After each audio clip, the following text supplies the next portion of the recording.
Hi there, global citizens. Welcome back to the podcast that inspires a borderless mindset around doing something in the world. I'm your host, Florence Adu, and I am back to my world travels with my guests. My next guest is a humanitarian researcher currently carrying out research on exploitation, human trafficking, and irregular migration at Ghent University in Belgium. She is also the founder of CoCreate, VZW. It's a non-governmental organization tackling the effects of human trafficking on society by focusing on the aftercare aspect. Her education, curiosity, and work have taken her to over 40 countries and 5 continents. We have another certified local citizen, folks. And most recently, she is the co-author of a forthcoming book, Nigerian and Ghanaian Women Working in the Brussels Red Light District. Sarah Adeyinka, welcome to the podcast. Thank you so much, Florence. Thanks for having me. It's great to be here. Thanks. So let's get right in. So tell us more about where you're from, where you are local, and what is your craft? My name is Sarah Adeyinka, as you rightly said. I'm from Lagos, Nigeria, and I'm based in Ghent, Belgium, the pretty city of Ghent. Okay. My background is in humanitarian aid, and my focus has always been on working with vulnerable populations, whether it's been victims of sexual abuse and sexual violence, or women working in prostitution who are being discriminated against. And then I transitioned to working with victims of trafficking for sexual exploitation. I also worked with Médecins Sans Frontières on the rescue ships, doing rescues of migrants attempting to get into Europe via the Central Mediterranean route. And it was after working with MSF that I decided to go into the research field, into academia, because there was so much information and there was so much we were seeing and learning from, that I saw the value of having the humanitarian aspect of me combined with the sort of critical thinking aspect of academia. And I feel like putting the two together would be even more effective. So that's what got me to where I am in Belgium. Okay. So you're from Nigeria in Lagos. Yes. I'll ask a bit about where exactly in Lagos.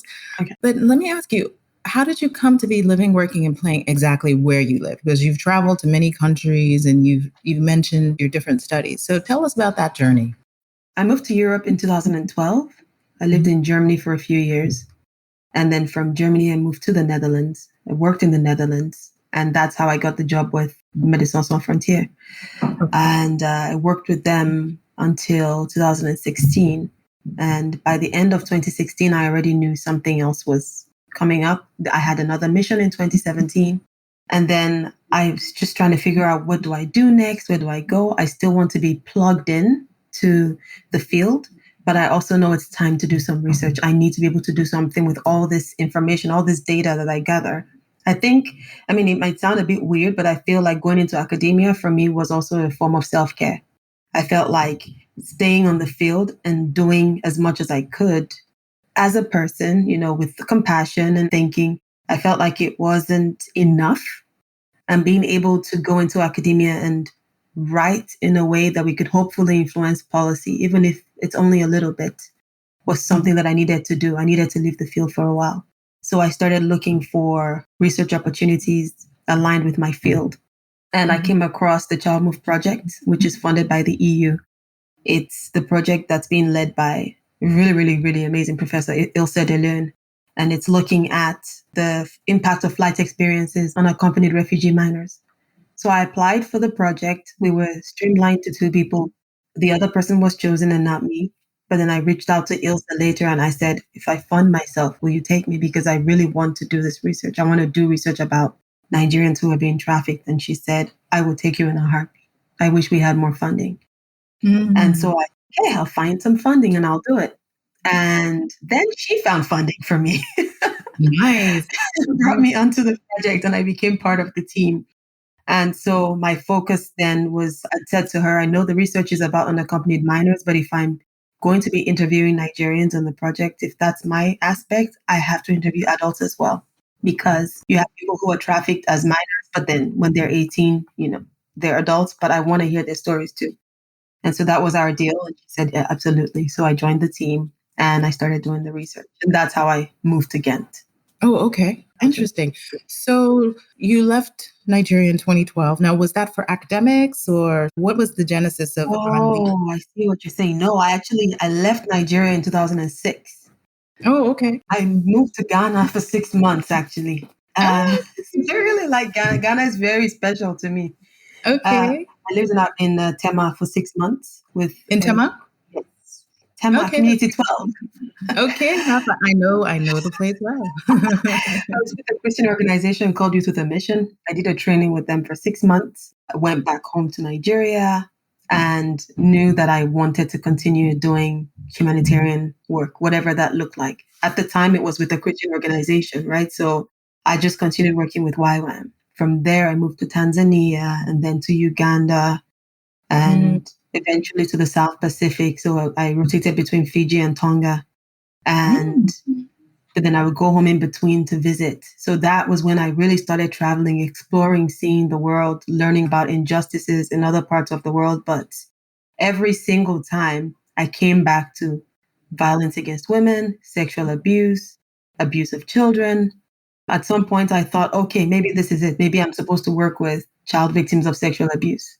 So I went on a scouting trip to Cambodia. I went to a shelter in Cambodia that works with children who were sexually abused, 2 shelters. And I couldn't, after talking to the staff and just listening to them and finding out what they do, I realized that was not I don't have the gift and the strength to work with that group. And I would rather support the people who can. Exactly. But working with children who have been abused is not something that I feel strong enough to do. But when it's adults, I have no problem doing it. And that was really good too. And I remember just thinking, you know what? It's okay to be able to say, I can't handle this. Yeah. Yeah. And not feel like crap because I can't. It's not something I can handle, but I can give my money to support the people who are doing it. And I, on the other hand, can work with adults, which, is the group that I like to work with and I feel enabled to work with. And so yes, back and forth between the Pacific and East Africa and going home to visit in Nigeria. And then in 2012, I went to Germany for a course because at the time I was also doing my bachelor's in counseling with University of the Nations, which is a Christian organization, the Christian university that's owned by Youth with a Mission, the organization that I was working with.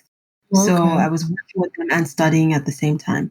Okay. So you were pioneer of this remote learning from jump. Oh yeah, we've been doing this for a long time.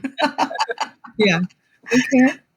And so it was cool because you got to take courses in different places. I took a counseling course in India, took a different one in Uganda, and I got to have, different experiences of what is counseling and how does counseling look in different contexts, And I remember one of the things, and I'm deviating a bit, but I remember one of the things that I challenged one of my lecturers about was that Africans grieve in community. Well, Black Africans, at least I can say, we often grieve in community. When somebody dies or there's a loss, people come together and that's how we process our loss. Yes. And so you cannot have a one size fits all mold and say, well, that's how you guys do it. But actually, everybody needs to grieve individually because that's not true. And so while studying counseling, I started looking at the cultural aspects. How do different cultures grieve? What are the things in our culture that actually help me handle difficult situations today? How are some of the things that I learned as a Nigerian enabling me to thrive and to survive here in Belgium, for example? But I'm deviating from the topic. But then I moved to Germany. I was there for a few years. I worked with Youth with a Mission in Germany. And one of the projects that I helped to start was an outreach to a refugee center there. The mayor of the village had reached out saying that they could not get the Nigerian women in the camp to basically follow any of the programs that they had. They had swimming lessons for their children. They had German classes. They gave them food stuff and groceries, and they didn't like it. And he was frustrated. They didn't know what to do. So I said, I'll do it. I'll go talk to them. I'm trying to figure out what's going on. I didn't know there was any such thing as a cultural mediator at the time. So that's what I was doing, really, was mediating between the cultures. And so my colleagues and I went there, met with the mayor, had a talk with him. And I remember in the conversation, he said, well, you're Nigerian, you should talk to them. Maybe they'll listen to you. And I was like, okay. So I went and met with the women, and it was basically a cultural clash. Yeah. That's all it was. It Yeah. was, we don't want our children to go in the water because they could drown. Why should we have them go swim in this place? Who's going to be watching them? We don't want the groceries because we don't bake. They're giving us all this flour. What are we supposed to do with it? We just need eggs. We need, they can give us vouchers for the African store, or they can give us the money and we'll buy it ourselves. Yeah. But they're giving us all this food, butter and all these things that we don't use. So we end up throwing it away. Yeah. It was just those things. It was a communication issue. Yeah. Very basic. Very, very It's basic. interesting. It's interesting you say that, because for Europe to have been in that place, in Germany to be in that place, because there have been generations of migrants, like there's Middle Eastern migrants that have been there. And so for them not to have had the forethought to think, okay, we're Germans, but it's kind of, and I hate to say this, is a bit German, because Germans are very structured in a box, everything uniform, and that type of mentality. So for you to say that happened in Germany, I'm not surprised, but then I am. Yeah, because it's true. Like, you're right. Historically, they've had such a rich history of migration. And you would then think, okay, you should, even if you say we don't want to give them cash, because as a policy, we don't, but then perhaps set something up, have an arrangement with one of the African grocery stores where you give them the vouchers instead, something of that sort, instead of having all this food wasted. Right. And so the women were donating the food to people who wanted them. And so that's when I came in with, I remember my colleague Leona and a few other people, and we just started building relationships with the women and explaining to them why they wanted their kids to learn how to swim, why the women wanted to help with them learning German, because that would be beneficial for them. For example, helping with their kids with homework, reading some, official letters, integrating a bit more into society. Just, it was really just communicating clearly and not coming in with this is what you need to do because I'm in charge and I'm going to tell you. Well, they're not going to listen to that. We're human. Who likes being told what to do, Exactly. Especially by someone who's very foreign. It's interesting. In their household, they may have listened to the men of their culture, their society, but that it was now this other patriarchal structure that's telling them what to do. Yes. Yeah. And it was even down to, and I say this, when I talk about trafficking too and people who run safe houses, it was down to things like lotion. And I said, well, you have to understand, like, you're spending 5-7 euros on a bottle of lotion or a jar or tub that you're giving these women to use, for example, and upset that they're not using it. But they're saying $2 for shea butter or cocoa butter or one of those cocoa butter lotions from the African store is all I need, because I put your lotion on my skin and it does nothing for me. It doesn't work. Exactly. And it's like, I can't even control what goes on my own skin. I can't even determine what kind of lotion I use. That's a lot, Deep. Yeah, that's deep. And so it was quite an interesting experience for me. And it was later on I found out, that was cultural mediation. That was translating one culture to the other. And I started off doing that in Germany for a while, and then eventually moved to Amsterdam.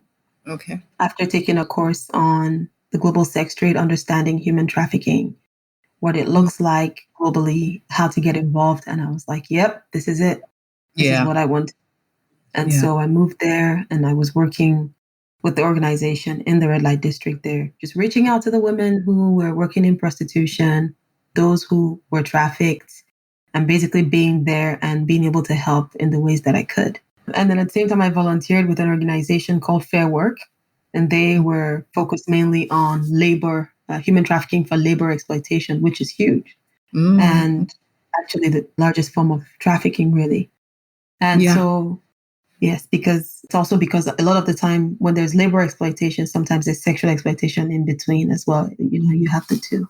And so I started to volunteer with them, and they were the ones who reached out to me later on and said, MSF is looking for, well, in the Netherlands, it's Artsen aan de Grenzen.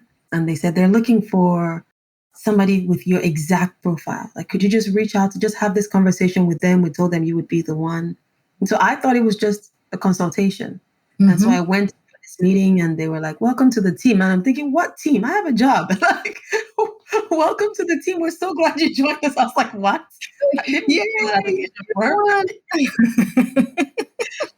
I remember they're talking about the Aquarius, and I showed a police friend of mine. I said they want me to do a project on the Aquarius, and she goes, Sarah, you know this is a boat, right? You'll be working at sea. I was like, wait, what? Oh, right. It's like, somehow it didn't even click. And so I started to read up on migrants at sea, what that looks like, what are the experiences. I just started to read up a bit more on it, and I said, no, I need to do this. I have to do this. So I took the job. They sent me for a training for a week. And then I did my orientation. And the next thing I was in Italy waiting for the team. So was the boat like a docked boat or a sea boat? Like it was it was a sea boat. It was well, they made it into a rescue vessel, but so it used to be a research vessel, and then it was remodeled or redesigned to be a rescue vessel. So the MV Aquarius, I'm trying to think of the largest number of people we had on board would probably be about 800 people. Wow. So it wasn't a small boat, you know. It's like a cruise ship. Not that big, no. I mean, maybe like a small cruise ship, you know, because it's not like we didn't have that many cabins in it. Okay. We had just maybe large areas where they exactly the large areas outside. We had another container for the hospital and things like that. Got it. Yeah. So I went on the Aquarius and we sailed. I'd never sailed in my life. Mm-hmm. See, and I tell people, I say nothing ever prepares you for your first rescue. You think you understand what it could be. And then we saw this raft, a dinghy. The people, the African migrants, they call it a lapa lapa. Lapa lapa, yes. Because they kind of lap each other, the way they sit astride. Mm-hmm. And you see a dinghy that should not have more than 30, 40 people with about 170 to 200 people in it, just drifting at sea. And nothing can prepare you for that image. And they're, sometimes there are dead people in there. They're children, they're pregnant women, they're dehydrated. Yeah. We started the mission that I joined in August. By November, we had some deaths from hypothermia, for example. It got really, really cold. And they usually didn't wear much because they had to fit in as many people. Yeah. So, yes, I was at sea for a while and then went back to sea on another MSF vessel, which was even bigger. The Vos Prudence had, I think, 1,200 people on it at one time. One of the rescues that they did. So when you're at sea, you're basically picking up people. It's like a rescue vessel. So until it's full, it stays at sea. So we would stay at sea until we had at least 500 people on board. Okay. But we didn't stay if we only had 300 people or 200 people. And there was no other NGO vessel close by that was headed back to Italy. We wouldn't stay at sea with those people for a week. We would stay for maybe 2 days maximum and then bring them back. Because it's also not fair to be like, well, you have to be here until, Sure. Yeah, exactly. Yeah. So we would always coordinate with other organizations, like Save the Children or the Coast Guard, and transfer and send them back. Because we had the biggest vessel. So the Italian Coast Guards always wanted our vessel to be quite full before headed back. Wow. So then when you would dock, when you would come back to shore, these people were then transported to refugee camps, some of them sent back. What was their life like from there? So my job was to identify vulnerable potential victims of trafficking or victims of trafficking. Okay. And so I would explain to them, to the women, listen, while you were in Libya or when you left Nigeria or Ghana or Cote d'Ivoire, I really focused especially on our West African women. And Black women, and said, if somebody promised you a job or somebody promised you this, or if you're Nigerian and you swore an oath, talk to me before we go to sea. And I would speak Pidgin, Yoruba, English. Talk to me before we go before we get to Italy. Just come and see me. You're not in trouble. We just want to help you. And I would really break it down, explain, and walk away. I didn't hound anybody. Okay. And I found that just the morning of disembarkation or the night before we were going to arrive, it dawned on people when they started to see land oh, we're here, we're here. And then they would start coming to me. Yeah. Yeah. One of the other questions I always asked was, if you think you might be pregnant or you want to find out if you're pregnant, come to me.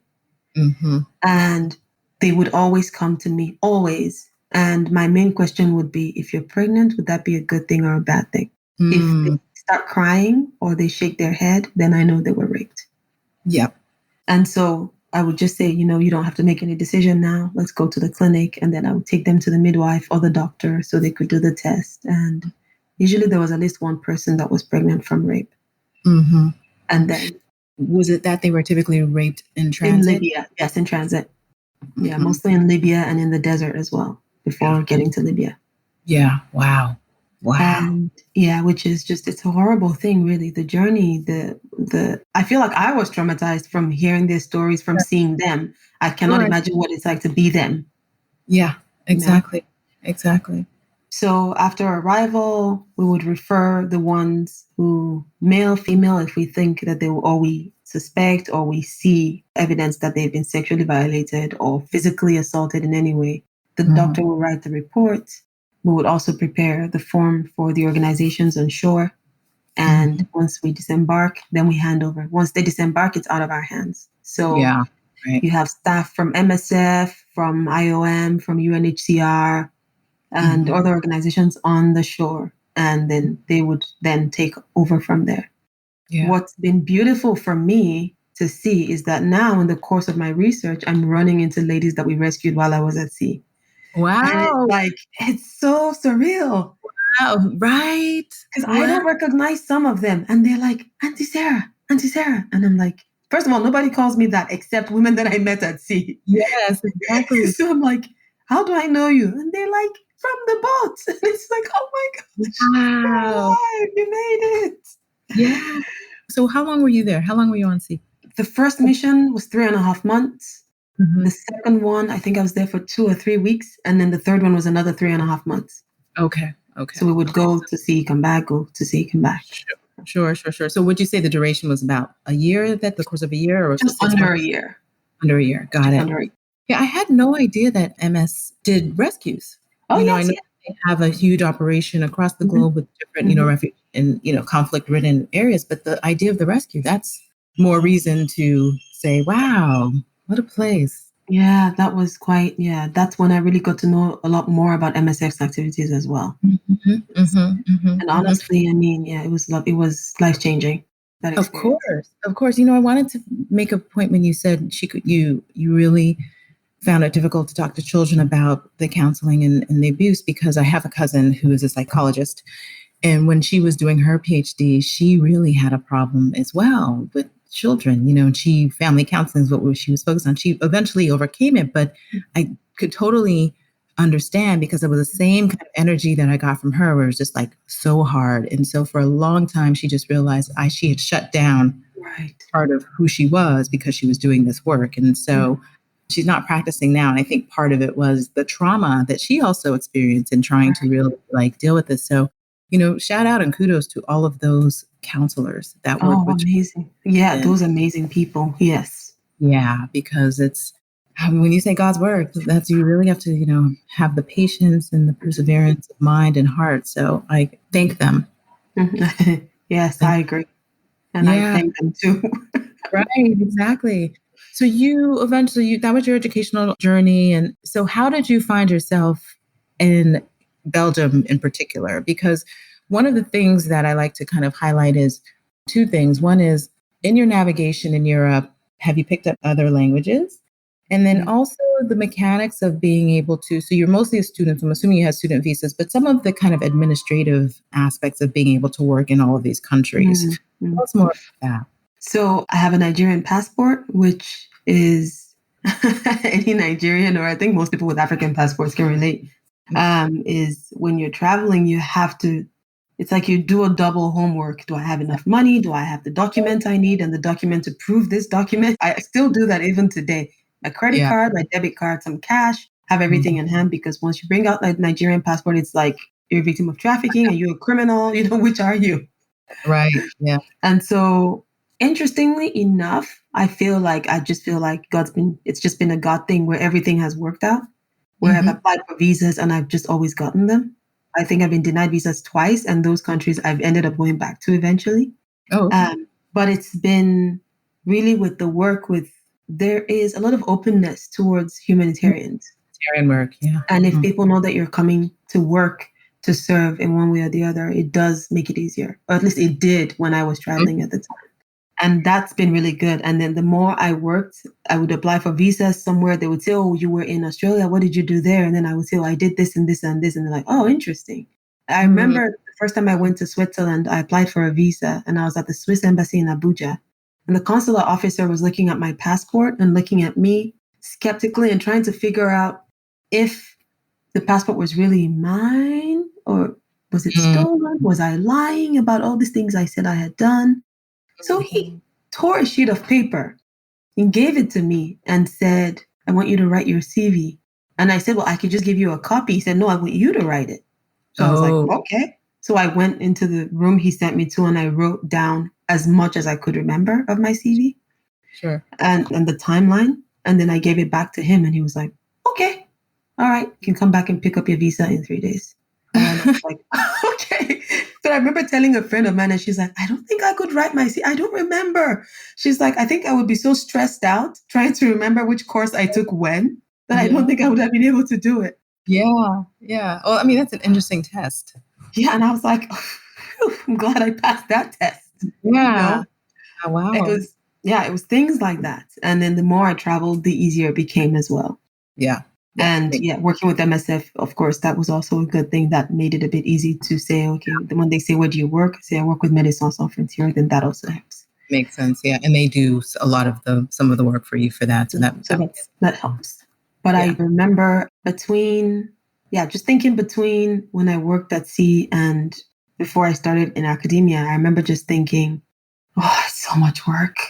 It's so much work. Even applying for a PhD is so much work because you have to look at PhDs that are open to international students. Right, exactly. Yeah. Because it's so competitive, because even if you have what they're looking for, if they have a student in their country or a national or citizen of their country who may not have as strong of a resume as you do, but can start working right away because they don't need a visa, sometimes they'll pick that person. And so it was recognizing that and just saying, okay, so how can I just tell myself and say, look, if you take me, it'll be for your own benefit because this is what I can do and this is what I can do. And just keep pushing and hoping and get university. It just worked out perfectly. Nice. So let's get into kind of the co-founding of your organization and what process you took for doing that. So your organization is called CoCreate. And how did you come up with the concept and, just how did that come to fruition? So I started my PhD in January of 2018. In November of 2017, my flatmate, Nicole, who's one of my closest friends and is also one of the founding board members of CoCreate, and I were talking in our apartment in Amsterdam. I said, I'm in touch with some of these girls in Italy. They don't even have winter clothes. And how can we help? What can we do on our own? How can we just help? There are a number of women that I know, young ladies, mostly under the age of 21, who were trafficked, who are either in shelters or safe homes. And she said, well, let's see how much money we can get together and we can and I said, I don't want to send them money. I don't want to ask people to donate clothes and take them used clothes. I just want us to be able to buy something good that will last them for years and give it to them directly. And flights are cheap between Amsterdam and, Italy. So I said, yeah, why don't we just look that up? So we did. So I told my family and a few friends. Nicole told her family and a few friends. And within a week, we had over 1,000 euros in donations, maybe almost 2,000 even. And that made me uncomfortable because it was coming to my personal account. And I didn't like that because I was like, well, it's not my money. In fact, I'm telling you, Florence, I still have the receipts in my cupboard. Because I'm still like, in case somebody asks me one day, what did you do with all that money? I still have the receipts, the paper receipts. I should probably scan them. Yeah. And so and then a bunch of other people said, we want to donate, but we would rather donate to an organization. Sarah, when are you going to make this thing legit? We've been telling you for years. Because I had always said, there are enough organizations. I'm not going to set up one. I'll partner with the existing organizations.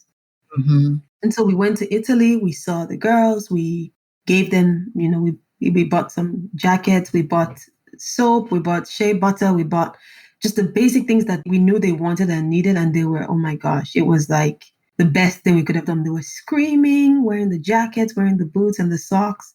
Because one of them was wearing flip-flops in winter in northern Italy. How is So, that, you know? so this was still in a camp. Yes, So they were in camps. Yeah. Okay.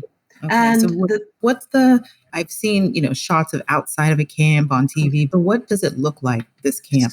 so their camps were actually houses. From the Okay. outside, you would just think, oh, that's a big house. Got it. And then it has maybe 6, 7 rooms, and each room has 2 or 3 women in it. Okay.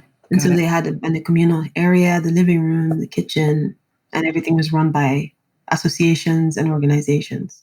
Okay. So and boarding. the association, sorry. So they're boarding houses. Yes, exactly. I think that's a good way to put it, would be a boarding house. And the associations themselves were dependent on donations. So they had money from the government and then donations. And so they also gave what they had. And sometimes it was shoes that were too big or too small for some of the residents.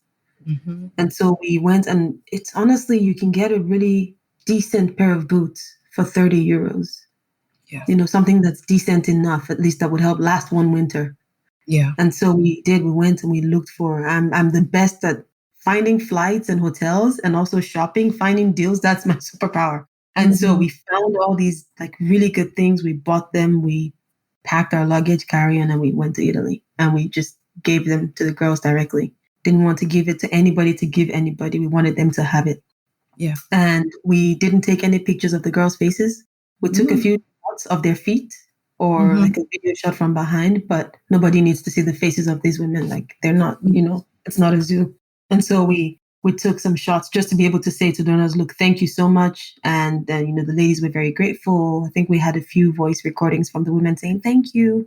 And we came back. And so when we got back, we said, we want to do this every year. How can we keep this up? We can't do this if we're not registered as an organization. Yeah. And also I need this to be transparent for my own integrity and just for accountability. That means I need to register an organization. And the thing is, what we decided was, what's missing? What's the gap? What is needed in the anti-trafficking movement? When you're working with vulnerable groups and refugees and victims of trafficking, where is there a need? And one of the biggest needs, one of the biggest requirements and requests I get is for training. People are like, we need training on how to work with victims of trafficking. We need training on support, self-care, burnout, vicarious trauma, purity. And I was like, great, that's my thing. When I lived in Amsterdam, I ran a training every year. I love training and I'm a networker. So even if I can't provide the training, I probably know somebody who can. And so as CoCreate, we decided we would come together and we would provide training for people working with vulnerable groups. And in the long term, we want to be able to train the women themselves in different areas as they try to start their own lives again and try to, integrate into society in a different way. What kind of trainings can we have available? And that's what we're working on right now as an organization. We really want to focus on training and helping them in a way that's sustainable, that it's not just, oh, let's teach you how to make jewelry that you can sell for €1 at Christmas time. What can we do that you would be able to earn money off consistently and carry your life? Yeah, make a living. Yes. And so that's been our goal. And we want to stay committed to helping women individually. So if somebody we know or a group we know is in need of tampons or sanitary towels for the shelter, okay, how can we support you with that? If a woman reaches out to me and says, I found a job, I don't have enough money to pay the babysitter to take care of my child while I go to work, maybe we can connect an organization there to do that, or we can pay for the nanny. So these are things we're looking into and see how we can do it. And right now we're in the process of registering in Nigeria as well. Okay, so that was registered in Amsterdam. So that's in Belgium, here in Belgium. Okay, so you registered in Belgium. Oh, right, because you've been there for some time.